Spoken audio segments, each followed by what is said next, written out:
জানি না মানে? জানি না, বললাম তো অনেকগুলো জায়গা যেতে হবে, খুঁজতে হবে। কি খুঁজতে হবে? শুনলে তোমরা আবার রেগে যাবে। আমার রাস্তা ছাড়া, আমাকে যেতে দাও। এইভাবে এই চেহারাতে তুমি বাড়ি থেকে বেরোবে? কিচ্ছু হবে না। সোনার তরীর মেয়ে বলে মনে হচ্ছে না? না ভালো তো, তোমাদের স্বস্তি আর আমারও শান্তি। তুমি ঘরে যাও, তোমার শরীর ভালো নেই, বোধহয় রাত্রে ঘুম হয়নি। তাতে তোমাদের কি? আমি ঘুমোলাম কি ঘুমোলাম না, আমি বাড়ি থেকে বেরোলাম কি বেরোলাম না, আমি ভালো আছি কি ভালো নেই, তো এটা তোমাদের কি? তোমাদের অন্য কোনো কাজ নেই? সবসময় আমাকে নিয়ে মাথা ব্যথা কেন তোমাদের? রূপা, ওকে সামলাও, ওকে বাড়ি থেকে বেরোতে দিও না, ঘরে নিয়ে যাও। বোধহয় ওর শরীর ভালো নেই, ওকে চান খাওয়া করিয়ে একটু ঘুম পাড়ানোর চেষ্টা করো। পুপে, পুপে,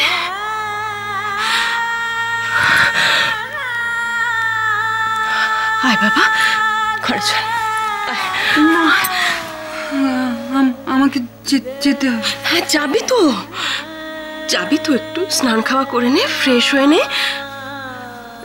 দেখ, তারপরে যেখানে যাবার ইচ্ছে সেখানে যাস। এই অবস্থায় বাইরে গেলে কোনো অঘটন ঘটলে কি হবে তখন? আয়, চল বাবা, চল, স্নান খাওয়া করে নে। আয় আয় আয়, কিচ্ছু হয়নি। কি হয়েছে তো?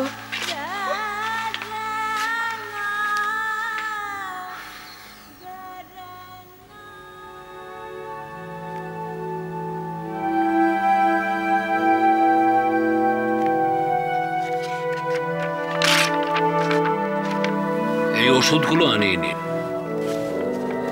ভয়ের কিছু নেই। কাল সারা রাত বাইরে ছিল বললেন না? হ্যাঁ। ঠান্ডা লেগেছে, গলায় বুকে ইনফেকশন আছে, সেরে যাবে। অনেক সময় ওই অতিরিক্ত পরিশ্রম বা খুব বেশি স্ট্রেসের জন্যও শরীরে নানা রকমের গোলমাল হয়। কদিন ভালো করে বিশ্রাম নিলেই সব ঠিক হয়ে যাবে। আর ওইটুকু একটা ছেলে, এত দুশ্চিন্তারই বা কি আছে? সবাই ভালো করে ওর সঙ্গে কথা বলুন, সব ঠিক হয়ে যাবে। আমি এলাম, 2 দিন বাদে আমাকে রিপোর্ট করবেন কেমন আছে, কেমন? আচ্ছা।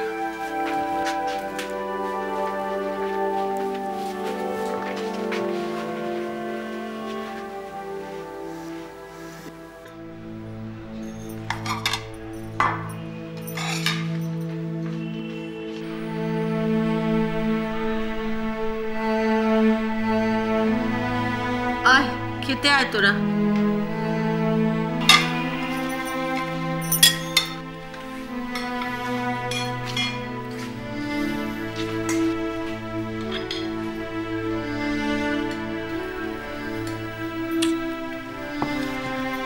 তুমি বসো না থামি, আমরা নিয়ে নেব। দাঁড়া, এই থালাটা বেড়ে নি, নইলে আরেকজন তো আবার। ওটা আবার কার জন্য দিচ্ছ? আমরা সব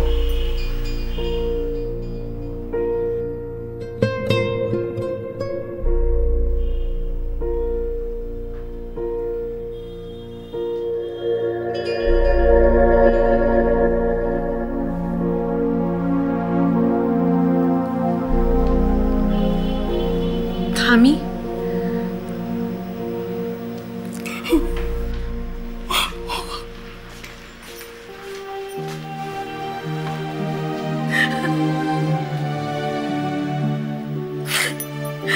আমি নিজেকে ক্ষমা করতে পারছি না রে। আমরা যদি প্রথম থেকে ওকে সব বলে দিতাম, তাহলে হয়তো।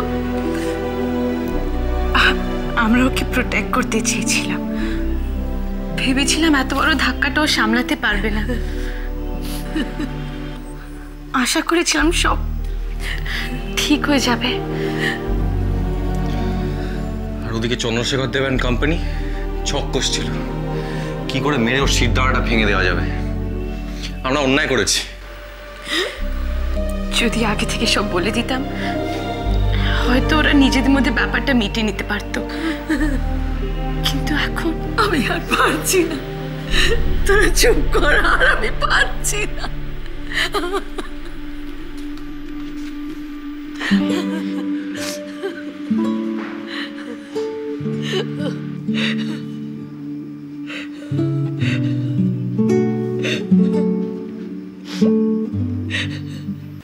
কেউ এসেছিল আমায় খুঁজতে। কই না তো। আসবে, এলে তুমি বলো না আমি এখানে আছি। সে কি রে, কেন? আমি দেখা করবো না। কি হয়েছে কি গোরা, এরকম ছেলে মানুষই করছিস কেন? আমাকেও বলবি না কি হয়েছে? বেশ, বলিস না, তুই একটু ঘুমানোর চেষ্টা কর, আমি ওষুধগুলো নিয়ে আসি। আমি ওষুধ খাবো না। কেন? আমি থাকবো না এখানে। থাকবি না? কোথায় যাবি? জানি না, কিন্তু এখানে না। গোরা, ওষুধ না খেলে অসুখ যে সারবে না বাবা। তাহলে তুমি বলো, কাউকে বলবে না আমি এখানে আছি।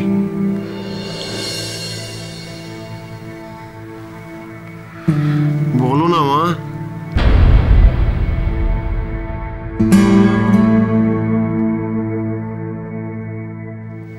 কি বলতে চাইছো স্পষ্ট করে বলো তো বিশ্রী। বাবা, আমি তোমায় অনুরোধ করছি, পুপের সঙ্গে প্রদীপ্তর বিয়ের সম্বন্ধটা তুমি ভেঙে দাও। আমি বুঝতে পারছি উত্তেজনা ও নানান ঘটনার অভিঘাতে সাময়িকভাবে তুমি তোমার বিচার বিবেচনার শক্তি হারিয়েছ, তোমার যুক্তিবোধ আচ্ছন্ন হয়েছে। বাবা, আমি খুব ঠান্ডা মাথায় ভেবেচিন্তেই কথাটা বলছি। তোমার এই আকস্মিক মত পরিবর্তনের হেতু প্রদীপ্তকে কি তোমার? না না না বাবা, প্রদীপ্ত অত্যন্ত সুপাত্র, ভালো পরিবার, ছেলেটি ধীর স্থির, বুদ্ধিমান এবং ট্যালেন্টেড।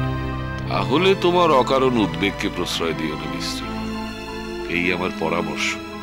অকারণ নয় বাবা, দুটো মানুষ সারাটা জীবন একসঙ্গে কাটাবে, তাদের মধ্যে একজনেরও যদি মনের দিক থেকে সায় না থাকে তাহলে সেই সম্পর্ক অনেকগুলো জীবনকে নষ্ট করে দেবে।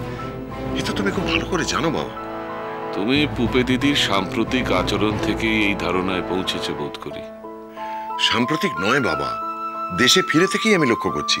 ও ছেলে মানুষ, আবেগপ্রবণ, নিজের জীবনকে সঠিক পথে পরিচালিত করবার মতো মনের পরিপক্কতা হয়নি পুপে দিদির। বাবা, বিচার বিবেচনা, যুক্তি বুদ্ধি, হিসেব নিকেশের বাইরেও একটা ফ্যাক্টর আছে যেটা কোনো লজিক দিয়ে এক্সপ্লেন করা যায় না। পুপে যদি সারা জীবন প্রদীপ্তকে ভালোবাসতেই না পারে, তাহলে এই দেশের এই সমাজের কোটি কোটি সুখী দাম্পত্য সম্পর্ককে তুমি কি প্রেমহীন সম্পর্ক বলবে? পারস্পরিক সান্নিধ্য, শ্রদ্ধাবোধ, পরস্পরের পরিপূরক হয়ে ওঠার মধ্যে থেকেই তো ভালোবাসার জন্ম নেয়। আমি মানছি বাবা, কিন্তু সেই ভালোবাসা যদি অন্য কেউ দখল করে নেয়? পুপে গোরাকে ভালোবাসে। এ তোমার ভ্রান্ত ধারণা। গানিরো